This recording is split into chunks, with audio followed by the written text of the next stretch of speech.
Pemerintahan kita tidak sah, pemerintahan kita tidak valid, tak legitimate selagi ketua tertinggi tidak melafazkan sumpah atas nama Allah. Wallahi wa billahi wa taala.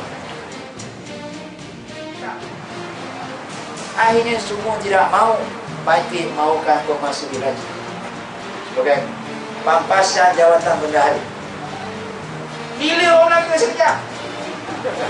Yang Melayu kerja dia duduk semua berhenti tu lagi.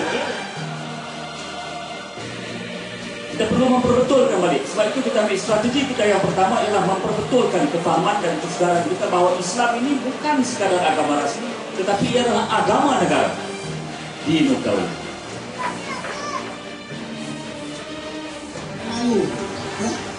Kita pergi Cameron Highland.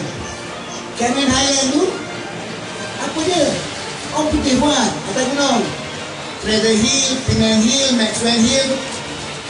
Melayu tak buat satu pun. Ada bukit kat Melaka, bukit Cina. Ada ramuan Cina. Ada Tanjung Klang. Ada Alor Gata. Yang mana ya orang Melayu punya ni?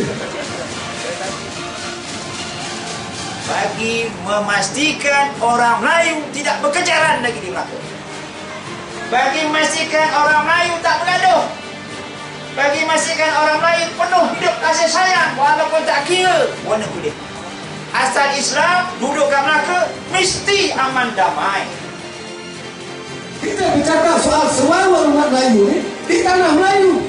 Kita bercakap soal sewawan umat Melayu ni tak kala politik kita dominan.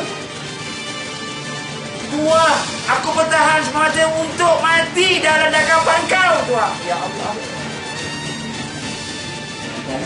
Negara yang dikatakan negara sekular, negara demokrasi sekular, tetapi mempunyai bai'ah dengan Allah Ta'ala setiap masa memelihara agama Islam.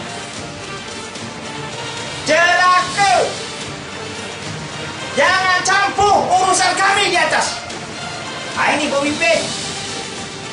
Agama Islam adalah agama negara, ideologi negara, akidah negara, falsafah negara. Bukan sekadar untuk agama yang dikatakan sekadar untuk upacara. Bergaduh